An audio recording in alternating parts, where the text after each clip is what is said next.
do have a purpose. We may not be perfect people. We may not have perfect situations, but we are still significant nonetheless. And we have been blessed with a rich body of emotions. We have emotions. We're not like roses or plants or bushes that have life without feeling. We have feelings. And when we use them properly, they are very effective in motivating you toward your destiny. I want you to be clear and understanding that purpose and passion are interconnected. Unfortunately, we live in a crazy world that we're busy all the time and everything fast. And we are losing touch with who we are, our inner sense of passion. But it is your passion that empowers you to be able to do that thing you were created to do. We have passion through which we thrust into the throes of life to accomplish the things that we were created to do so that we can function at a higher dimension with authority and with conviction. You need passion to withstand all the obstacles that go along with your purpose.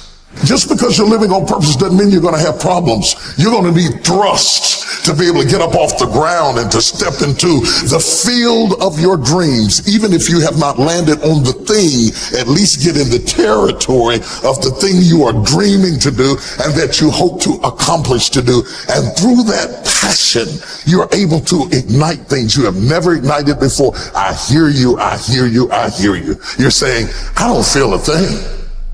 All of us go through times that we don't feel anything at all. But in order to ignite passion again, you have to be exposed. Get out of the boat, Peter. Walk on the water. Go do something you've never done before. Get involved. Get connected.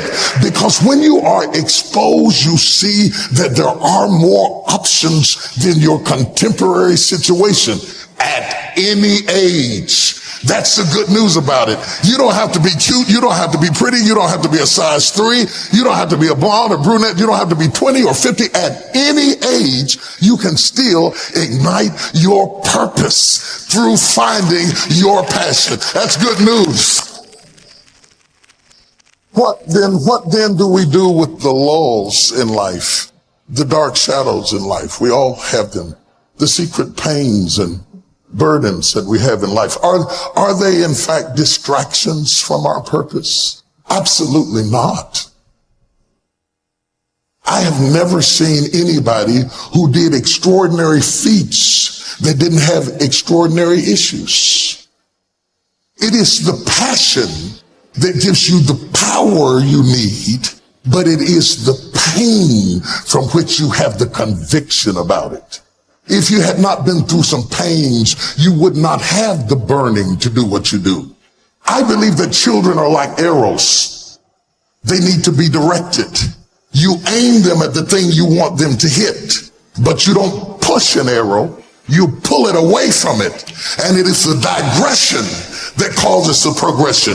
If your life has been tough and it's been hard and you had to pull yourself up by your bootstraps and your childhood wasn't so good, guess what? That was just the arrow being pulled back so that when you are released, you can thrust after the thing you're after. So you don't have to grieve over what you didn't get and what didn't happen and how you were treated and who didn't raise you and who didn't love you. You don't have to grieve about it at all. Once you understand, the greater the digression, the stronger the progression. If Nelson Mandela had not been incarcerated, had not been mistreated, had not been ostracized, he would not have the passion to do what he does. If Oprah Winfrey had not gone through the things that she had gone through, she would not be so committed to making sure that everybody finds their purpose and finds their dream and everybody gets healed and everybody's okay. I'm telling you, what you think is working against you is actually working for you. My challenge in our generation is that gradually through entertainment, through television, through media, through every way possible, we are living in a generation of the dumbing down of ideas. Because we have traded effectiveness for busyness. Statistics say we are busier than any other generation we have seen in the last 300 to 400 years. We are so busy. We are busier than a one-arm wallpaper hanger. We're just busy. We can be, and we think because we're busy, we're effective. But I want you to challenge your schedule for a minute and ask yourself, are you really being effective? Or is your life cluttered with all kinds of stuff that demands you and drains you and taxes you and stops you from being your highest and best self? And are you substituting busyness and all the chaos that goes along with busyness from being effective? Let me tell you, a bunch of scientists got together, they began to do some research, and they began to determine that 80% of the things we do are busy things that we do in an area that is not effective, that the average person only spends 20% of their time doing the thing that they are really gifted at, created at, passionate about, excited to do, and the rest of it is all the dismal, dumb stuff that we all have to do in order to survive. Just crazy stuff that we're doing. Wonder what would happen if we would go from doing 80% of things that are busy but not effective and 20% of the things that are really effective if we would switch those numbers around and only give 20% of our time to the things that we have to do and 80% of our time to the thing that we were created to do. Wonder what would happen to your life. Now think about it a minute. There's a lot of things you could take from me and I could make it. You could take my suit. I got another one. You could take my car, I could get another one. You could take my house, I could get another house. But when you take my time, you have taken something from me that is totally irreplaceable. We take all kind of classes for money management. We know how to manage our money. We know how to repair our houses. We're working on our hair and our bodies and all of this kind of stuff. We do everything except the most important thing is to value our time. It takes time to be creative. You were meant to be creative.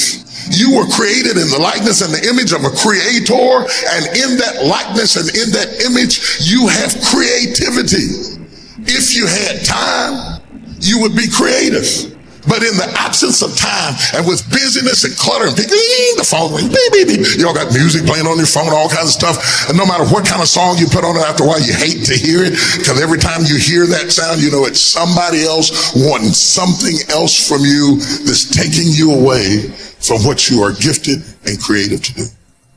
This is a life class. That means that we have an opportunity to learn how to maximize our lives. Think of the things that you're doing that somebody else could be doing.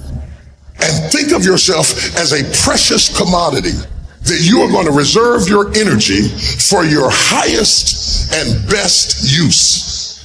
The first thing we teach people that understand their significance, if you are doing anything that somebody else in your life could do, you are not reserving yourself for your highest and best use. We are not using our life, our time, our energy for our highest and best use. And something in the back of this brain back here is going, ding, ding, ding, ding, ding, ding, ding, ding, ding. You're missing it. You're missing your life, your purpose, your passion, your excitement, your enthusiasm. And through these classes, what we want to do is shake you and rattle you and stir you up to understand that every moment is a gift, every second is a gift, every thought is a gift, every idea is a gift, every opportunity is a gift, everybody you meet is a gift. You are gifted with opportunities, and I want to show you how to begin to maximize what you've got. People will define you by how they met you. Whether it may be girlfriend, mother, bank, or whatever it is, they define you right there. They put a period. But if you have the capacity to do more, turn that period into a comma. I tell people, don't let people put a period where God has put a comma. Explore all of your life, no matter how diverse it is. There are some people who have more capacity and they can handle more things, and there are other people who have to focus on one thing and do one thing well. You have to determine which one you are and be that. Now, a lot of people don't know how to get over the past. They don't know how to forgive. They confuse forgiving with forgetting. You don't have to forget it to forgive it. They need to also realize that forgiveness is a gift you give yourself. It does not exonerate the perpetrator. It doesn't mean that they weren't wrong. It just means that I'm not going to be tied to what they did.